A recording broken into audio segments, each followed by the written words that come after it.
তোমরা কি দেখো না উটের পিঠ এরকম উঁচা, ওই উঠে মানুষ ওটা কি ওঠে না? ও দুনিয়ার মানুষ যেই চেয়ার গুলো দেবো এমনটাই যায়, মানুষগুলো ঠিক অটোমেটিকলি ওইভাবে উঠে যাবে। বলেন সুবহানাল্লাহ। সূরা বসিয়ার ভিতরে এই আয়াতের আগে আরো সুন্দর সুন্দর আলোচনা আছে, কিন্তু আমি মূল আলোচনা নিচ্ছি। সব চেয়ারে বসবেন। এখন আমার আল্লাহ পাক দেখা দিবেন, দেখা দেওয়ার পর প্রায় কমপক্ষে 40,000 বছর বেহুশ হয়ে পড়ে থাকবে। ইসরায়েলি রওয়ায়াত, এটা ইসরায়েলি রওয়ায়াত, এটা দিয়ে দলিল দেওয়া যাবে না। বেহুশ হয়ে পড়ে থাকবে মানুষ, হাজার হাজার বছর পার হয়ে যাবে। জান্নাতের হুর গেলমান উঠিয়ে দেবে। আর আমাদের স্বামীদেরকে পাঠান না, পাঠাবেন না আপনি। এরপরে আল্লাহ সুবহানাহু ওয়া তাআলা তাদেরকে হুঁশে ফিরিয়ে দেবেন। হুঁশে ফিরিয়ে দেওয়ার পরে আবার নতুন প্রতিযোগিতা। বলেন সুবহানাল্লাহ। আল্লাহ পাক ডাক দিয়ে সবাইকে বলবেন, তোমরা বসো, এখন তোমাদের জন্য এমন সুন্দর অনুষ্ঠান রেখেছি, এমন সুন্দর অনুষ্ঠান, যেই সুন্দর অনুষ্ঠান আমি তোমাদের জন্য আয়োজন করেছি। কেমন আয়োজন? সবাই বলবে কিয়ামতের ময়দান বড় ঠিক করিয়া জান্নাতের মধ্যে যখন যাইবে, সমস্ত মানুষ যখন বলবে, বসার সঙ্গে সঙ্গে ওই সময় হযরত দাউদ আলাইহিস সালাম কি বলবেন, ও দাউদ, তোমার জন্য শনিবারে মাছ ধরা বন্ধ ছিল, তুমি একটু তেলাওয়াত করো। বলেন সুবহানাল্লাহ। দাউদ আলাইহিস সালাম তেলাওয়াত করবেন। তেলাওয়াত এমন সুমধুর হবে, মানুষজন অবাক বিস্ময়ে চেয়ে থাকবে, মানুষের কোনো কথা তার জবান দিয়ে বের হবে না। ও দুনিয়ার মানুষ, এমন অবস্থা যখন হবে, আমার আল্লাহ বলবেন, চমক আরো বাকি হ্যায়, আবি তক চমক বাকি হ্যায়। এ কথা বলার সঙ্গে সঙ্গে ওলামায়ে কেরাম খুবই ভালো জানেন, এ কথা বলার সঙ্গে সঙ্গে এরপরে আমার আল্লাহ বলবেন, যেই নবী যাকে সৃষ্টি না করলে আমার তামাম জগৎ সৃষ্টি আমি করতাম না, নবমণ্ডল তৈরি করতাম না, ভূমণ্ডল তৈরি করতাম না, সমগ্র জাহান তৈরি করতাম না, তাকে কোরআন থেকে পড়েন আমার আল্লাহ নবী সাল্লাল্লাহু আলাইহি ওয়াসাল্লাম শুরু করবেন, ইয়াসিন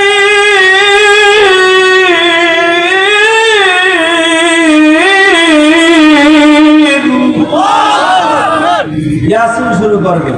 মানুষ দেখবে, আরে সুবহানাল্লাহ, দাউদ আলাইহিস সালামের কি কণ্ঠ, আমার নবীর আরো কণ্ঠ বেশি। সুবহানাল্লাহ বলেন, এত সুন্দর কণ্ঠ।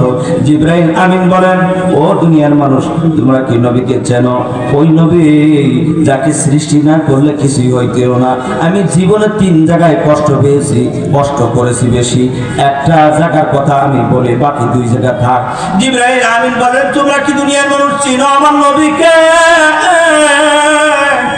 তায়েফের ময়দানে যখন তায়েফবাসী যখন ইট পাটু ছোট ছোট নুড়িগুলো লইয়া যখন আল্লাহর হাবিবের পিছনে লাগাইয়া দিল, আল্লাহ পাক ডাক দিয়ে বলেন, ও জিবরাইল আমিন কোথায় আছো?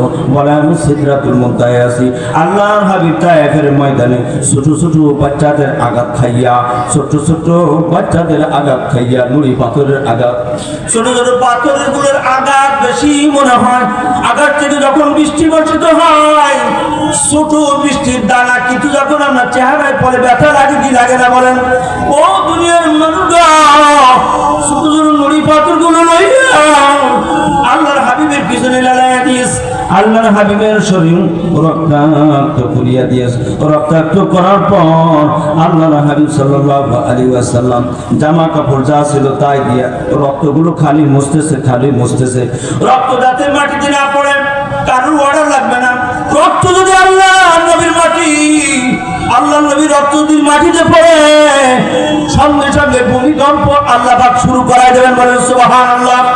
ও দুনিয়ার মানুষ, আল্লাহর হাবিব মুসার সঙ্গে সঙ্গে একটা ফোঁটা রক্ত পার থেকে বেয়ে পড়বে এমন সবাই জিবরাইল আমিনকে বললেন, ও জিবরাইল কোথায় তুমি? বলো কোথায় আছো? জিবরাইল আমিন বলেন, আমি সিদরাতুল মুনতাহায় আছি।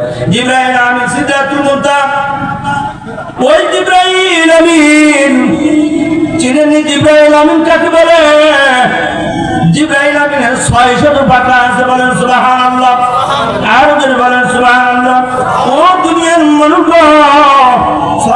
পাকা, ওই 600 পাকা একটা পাকার বাড়ি দিলে কমপক্ষে 500 1000 বছরের রাস্তা অতিক্রম। বলে সুবহানাল্লাহ, বলেন আরো জোরে বলেন সুবহানাল্লাহ। জিবরাইল আমিন বলেন, আমি এখন অবস্থান করছি সিদরাতুল মুনতাহা, শিগগির চলিয়া যাও। যদি রক্তের ফোঁটা জমিনে নামিয়া যায়, জমিন আপনা আপনি জগৎ ধ্বংস করে দেবে। বলেন সুবহানাল্লাহ। ও দুনিয়ার মানুষ, এ কথা বলার সঙ্গে সঙ্গে জিবরাইল আমিন বলেন, সেকেন্ডের মধ্যে যদি একটা পাকা দিয়া 1000 বছরের রাস্তা অতিক্রম করে 600 পাকা আমি স্টার্ট দিলাম। বলেন সুবহানাল্লাহ। 600 পাকা স্টার্ট দিয়া সিদরাতুল মুনতাহা কোন বড় গাছ থেকে নিয়ে একটা টান দিয়া তাইফের জমিনে পৌঁছায় গেলাম। আমি যাইয়া আমার নূরের বিছানা বিছায়া দিলাম, আমার পথে নবীজির পাক তলে বিছায়া দিলাম। সে দেখি এখনো রক্তের কণাটা কেবল নামতেছে। বুঝেন না? মনে হয় নূরের বিছনা বিছাই দিছে, এই সময় দেখে কি এখনো রক্তের ফোঁটা কেবল নামতেছে। সুবহানাল্লাহ। জীবনের সব থেকে আমি খেয়ে নিয়ে অস্থির হয়ে গেছি। ওই সিদরাতুল মুনতাহা, ওখান থেকে 600 পাকা স্টার্ট দিয়ে যখন আল্লাহ হাবিবের পাক তলে আমার পাকনা যখন আমি বিছায়া দিলাম, তখন দেখি কেবল জুতার উপর থেকে বেয়ে রক্তের ফোঁটাটা কেবল পড়তেছে, এখনো পড়ে নাই। সুবহানাল্লাহ বলেন।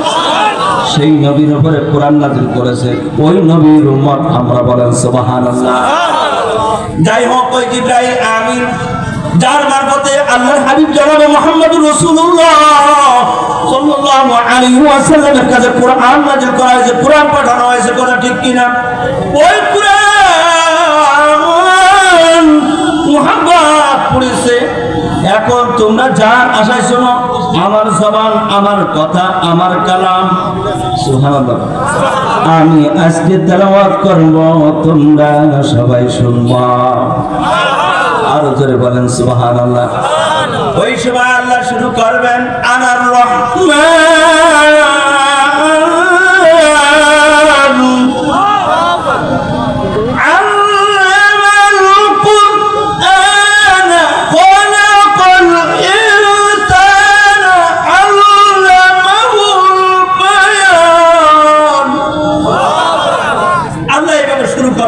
সূরা রহমান। সূরা রহমান আল্লাহ শুরু করবেন। আছে কি? আর রহমান। হুজুর আছে আর রহমান। দেখেন, ওই যে তিনি বা যিনি, এখন ব্যক্তি কি প্রেজেন্ট আছে না নাই? আল্লাহ প্রেজেন্ট আছেন না নাই? এখন ওই জান্নাতে যাইতে গেলে তওবার প্রয়োজন আছে না নাই? এখন আমরা তওবা করব কেমনে? তওবা কেমন তওবা হবে? ও দুনিয়ার মানুষ, তুবু ইলাল্লাহি তাওবাতান নাসুহা, বিশুদ্ধ আকারে তওবা আমাদের করতে হবে। সময় আমার কম,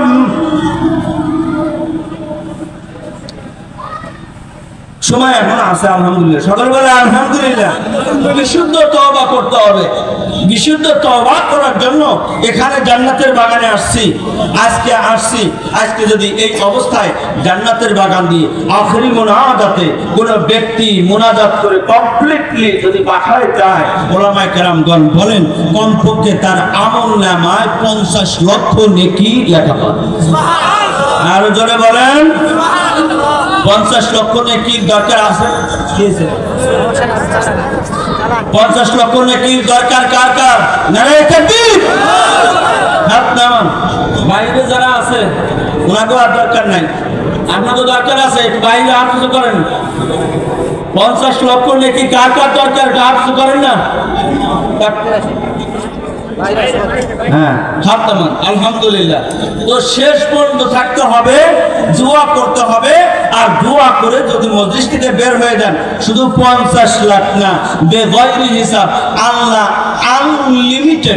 আনলিমিটেড অপশন আপনার জন্য রাখছে। যা লাগে জান্নাতে যাইতে সব দিয়ে দিব আপনারা। আপনারা কি কষ্ট পাচ্ছেন?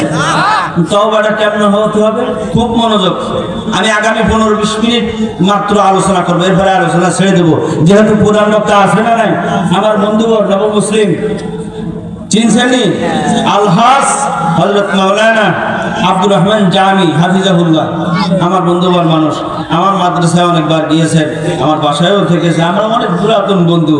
হ্যাঁ, আমার বন্ধু দোস্ত এখানে গেলে তো খুব মজা হবে, আমি করি কথাবার্তা বলি, বন্ধু তো বোঝেন না। ঠিক আল্লাহ আপনাদের সামনে এমন বন্ধুত্বপূর্ণ ভাষা প্রয়োগ করবে, সুবহানাল্লাহ বলেন। ও আল্লাহরে দেখতে চান কে কে? এই হাত নামা দেখতে গেলে তওবা লাগে, বিশুদ্ধ তওবা। কি কোন তওবা বলেন? কেমন তওবার প্রয়োজন? একটা ঘটনা বলে ওই তওবাটার গুরুত্ব আমি বোঝাবো। ও দুনিয়ার মানুষগণ, আল্লাহর হাবিবের সাহাবী সালাবাতুল আনসারী নাম শুনছেন না আপনারা? সালাবাতুল আনসারী রাদিয়াল্লাহু তাআলা আনহু আর ছিল সাইদ বিন আব্দুর রহমান। ওই সাইদ তিনি ছিলেন মক্কার মুহাজির, তারা মদিনায় হিজরত করেছেন। আল্লাহর হাবিব যুদ্ধে যাবেন, যুদ্ধে যাওয়ার জন্য সাইদ বিন আব্দুর রহমান তাকে বললেন, ও ভাই সালাবা, তুমি একটা কাজ করো, আমার সন্তান এবং আমার স্ত্রী পুত্র তোমার আমানত রাখিয়ে গেলাম। বলেন সুবহানাল্লাহ। শুধু আমানত না, মক্কা থেকে যারা হিজরত করেছে তাদেরকে বলা হয় মুহাজির। মদিনায় যারা নুসরত করেছেন, যারা সাহায্য করেছেন তাদেরকে বলা হয় আনসার। তাদেরকে কি বলা হয়? মক্কা থেকে যারা গিয়েছেন বিবি বাচ্চা রাখিয়া, বিবি রাখিয়া গিয়েছেন, তার 3 জন বিবি ছিল, 4 জন বিবি ছিল, 1 জন বিবি ওই মুহাজিরদেরকে দিয়ে দিয়েছেন। কত বড় ত্যাগ, কত বড় তিতিক্ষা! এমন তিতিক্ষা ত্যাগ আর দেখা যায় না। তার ভিতরে ছিল সালামা, তিনি ছিলেন আনসারী সাইদ বিন আব্দুর রহমান। আমানত স্বরূপ রাখলেন। আলোচনা দীর্ঘ হবে, আমি এদিক ওদিকে যাব না, খুব মনোযোগ সহকারে আপাতত 10 থেকে 15টা মিনিট আপনি নজরটা ফেরাইবেন না, আর মনে মনে খেয়াল করবেন দুনিয়ায় কোন জন্য আসলাম, কেন আমার আল্লাহ পাঠালেন, কোন মায়ায় পড়াইয়া আল্লাহ পাঠাইলেন। আমার বিবির মহাব্বত বেশি নাকি আমার ছেলের মহাব্বত বেশি? আমার স্ত্রীর মহাব্বত বেশি নাকি আমার মার মহাব্বত বেশি? যে মাকে আল্লাহ তৈরি করেছেন, যে আল্লাহ সবকিছু তৈরি করেছেন, তৈরি করার মালিক কে বলেন? সবকিছু তৈরি করেছেন আমার আল্লাহ। ইবাদত হবে আমার আল্লাহর জন্য, কথা ঠিক কিনা? সালাবাতুল আনসারী তদারকি করে ওদিকে ভাই সাইদ বিন আব্দুর রহমান তিনি যুদ্ধের ময়দানে চলে গেছেন। হঠাৎ করে শয়তান কুমন্ত্রণা দেয়, পর্দাটা খুলিয়া ওদিকে সাইদ বিন আব্দুর রহমানের স্ত্রীকে একটু দেখো। এখন তো আমাদের নারীরা পর্দায় বেপর্দায় চলে না, পর্দায় চলে বোঝা যায় না। যে বুরকা পরে তারপরে মনে হয় যে উলঙ্গ, কথা বলে না? এমন পর্দায় সব outfit, total outfit, input output সব দেখা যায়, সব বোঝা যায়। এখন পর্দা এমন একটা ফ্যাশনে দাঁড়ায় গেছে, বোরকা পরে ফ্যাশন আছে না নাই? এমন অবস্থা হয়ে গেছে। এই এলাকায় আছে কিনা জানি না, আমি যে এলাকায় থাকি ডেমরা এলাকায় মোটামুটি আছে, পাই আমি, কথা ঠিক কিনা? সালাবাতুল আনসারীর অন্তরে ধোঁকা দিয়ে বসে শয়তানের কুমন্ত্রণা দিয়েছে, যাও যাও যাও, দেখো শিগগিরই যাইয়া ওই যে সাইদ বিন আব্দুর রহমানের বিবি বড় সুন্দরী, সুন্দরী, সুকেশী, সুমতি, সুশ্রী যুবতী। আরে বাবারে, খুব সুন্দর করে ওয়াসওয়াসা কাকে বলে, ওয়াসওয়াসা গুলো দিতেই আছে। এইভাবে দেওয়ার পর সাইদ বিন আব্দুর রহমান ঠিক থাকতে পারলেন না, সাহাবা ঠিক থাকতে পারলেন না।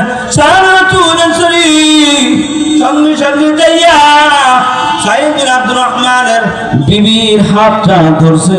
এমন সময় বিবি চিৎকার করে উঠছে, ও সালাবা, আমি কি তোমার কাছে আমানত না? এ কথা বলার সঙ্গে সঙ্গে বলা হ্যাঁ। আবার বলতেছে কিয়ামতের ময়দানে তুমি কি জবাব দেবা আল্লাহর কাছে? আবার বলতেছে আর কিছুদিন পরে যুদ্ধের থেকে আল্লাহর নবী সাল্লাল্লাহু আলাইহি ওয়াসাল্লাম ফিরে আসবে, কিছুদিন পরে আবার সাইদ বিন আব্দুর রহমান ফিরে আসবে, তার আমানত কেমনে বুঝাইয়া দিবা? এ কথা বলার পরে বলে, আল্লাহ, আমি ধ্বংস হয়ে গেলাম, আমি নষ্ট হয়ে গেলাম, আমি গুনাহগার।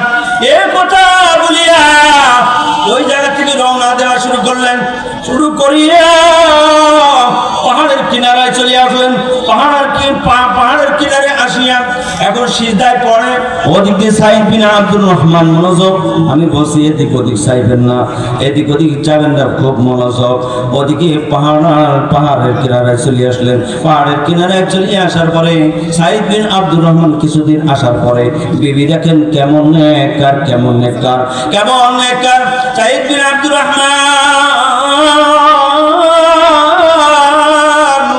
সাইদ বিন আব্দুর রহমান বিবির কাছে আসার সঙ্গে সঙ্গে ওই বিবি যখন বলা শুরু করলো,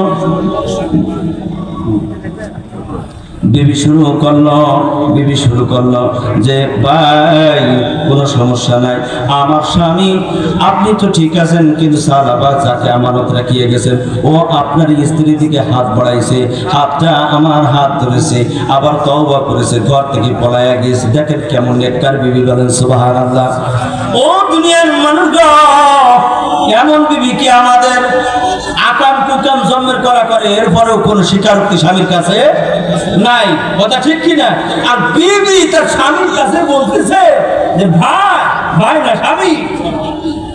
সালাবা হাত দিছিল, ধরছিল, তওবা করে দৌড় দিছিল। সুবহানাল্লাহ বলেন। আমি এইটুখানি পূর্ণ কর্ম, এই তওবা করার আগ দিয়া কোরআনের যে ফজিলত আমি বলতেছিলাম, কোরআনের ফজিলত কি ফজিলত, এই আলোচনাটুকু শুনবো যে আমরা সামান্য আলোচনা, আমি ফিনিশিং দিয়ে নামবো ইনশাআল্লাহ। এই ফিনিশিংটা গাইতে জানতে আর একটু হাতিস করান তো। নারে তাকবীর। সালামাতুল আনসারী এবার চলে আসলো পাহাড়ের কিনারা।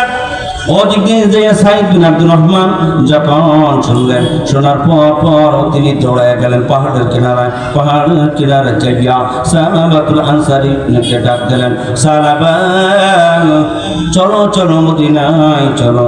এরপরে সালামাতুল আনসারী বলে, আমি মদিনায় যাব না, কোন মুখে আমি চেহারা দেখাবো, কি অবস্থা আমার হবে, আমার চেহারা মদিনার মানুষদেরকে কিভাবে দেখাবো? হ্যাঁ তুমি আমাকে নিতে পারো মদিনায়, কোনো সমস্যা না, তবে আমি তোমাকে বললাম তুমি আমার হাত দুইটা আমার ঘাড়ের পিছনে বাঁধবা। কোন জায়গায় বাঁধবে? ঘাড়ের পিছনে। অপরাধ কি? হাত দেওয়া। অপরাধ কি? হাত দেওয়া। ঘাড়ের পিছনে বাঁধবা, এই ঘাড়ের পিছনে বাঁধবা। আচ্ছা ঘাড়ের পিছনে আমি হাতটা দিচ্ছি, আমার দিকে খেয়াল করেন, সবাই খেয়াল করেন। হাতটা এভাবে বাঁধলে মাথা কি নিচু হয় কি হয় না? সোজা থাকে মাথা না বেঁকা থাকে? সবাই বলেন বেঁকা থাকে। এইভাবে মদিনায় আমি ঢুকতে চাই, আমি এই চেহারা দেখাতে চাই না। মদিনার মানুষ আমার গুনার খবর জানে, আমার অবস্থানের কথা জানে, কিন্তু আমাকে এইভাবে নিতে হবে। কোনোভাবে রাজি হয় না সাইদ, কোনোভাবেই রাজি হয় না। তারপরেও অবশেষে রাজি হইয়া তার হাত বাঁধছে। সুবহানাল্লাহ। হাত বাঁধিয়া যাইয়া সঙ্গে সঙ্গে এবার শুরু করলেন। প্রথমে যাও আবু বকর রাদিয়াল্লাহু তাআলা আনহুর কাছে। আবু বকর দুইটা রাওয়ায়াত আছে, আবু বকরের কাছে যাও। আবু বকর বলে, এমন বড় একটা গুনাহ কিভাবে আমি সমাধান দেব, আমার কাছে কোনো সমাধান নাই। অধিক দেয়া হয়তো তোমার কাছে সমাধান চাইতে গেল, অমর তো রাগে বসবস করে, খালি কোপ দেয় না, বুঝলেন না মনে হয়? যাই হোক, এত লম্বা আলোচনা আমি শর্ট করে নিয়েছি, শর্ট, একেবারে শর্ট। তো এই কথা বলার সঙ্গে সঙ্গে ওদিকে আলী কোনো বিচার নাই। শেষকালে তিনি চিন্তা করতেছেন, যার কাছে যাকে সৃষ্টি না করলে কিছুই তৈরি হইতো না, তার কাছে তো একটু যাওয়ার দরকার। যেহেতু আমি কয়েকজনের কাছে গেলাম, এখন তো আমার লজ্জা কিছু হলেও পড়ে গেছে, গুনার ভয় বেশি হয়ে গেছে, দুনিয়ার জগতে মুক্তি পাওয়া দরকার আছে না নাই? তওবা করার দরকার আছে না নাই? তুবু ইলাল্লাহি তাওবাতান নাসুহা। যেহেতু কোরআনকে মেনেছি, কোরআনকে জেনেছি, ওই তওবার প্রয়োজন আছে না নাই? সামনে ঘটনা কি ঘটবে? আল্লাহর হাবিবের কাছে গেছেন, আল্লাহর হাবিবের কাছে যাও। তৎকালীন সময়ে ওই সময় 40 দিন পর্যন্ত ওহী বন্ধ ছিল, ওটা আবার আলাদা ঘটনা। তো যাই হোক, এরপরে আল্লাহর হাবিবের কাছে যাওয়ার পরে আল্লাহর হাবিব তো এইরকম অবস্থান, তারও অবস্থান এরকম অনড়, তিনিও মাফ করলেন না। আল্লাহর হাবিবের এই কথা শুনে তিনি এবার পাহাড়ে চলে আসলেন। সুবহানাল্লাহ বলেন। এই পাহাড় পর্যন্ত আপনি একটু মনে রাখেন, সামান্য ঘটনা আছে, আমি ফিনিশিং দেব ইনশাআল্লাহ। তার আগে এটা কোরআনের মাহফিল, এই কোরআনের মহব্বত কার কার আছে? নারে তাকবীর। হাত নামান। প্রশ্ন যে কোরআন নিয়ে আমি আলোচনা করছি, কোরআন কত পারা? সকালে বলেন কত পারা? 30 পারা। এই কোরআন জান্নাতে যাবে না জাহান্নামে যাবে? জান্নাতে যাবে। ওই কোরআনের সাথে সাথে আমরা কোথায় যেতে চাই?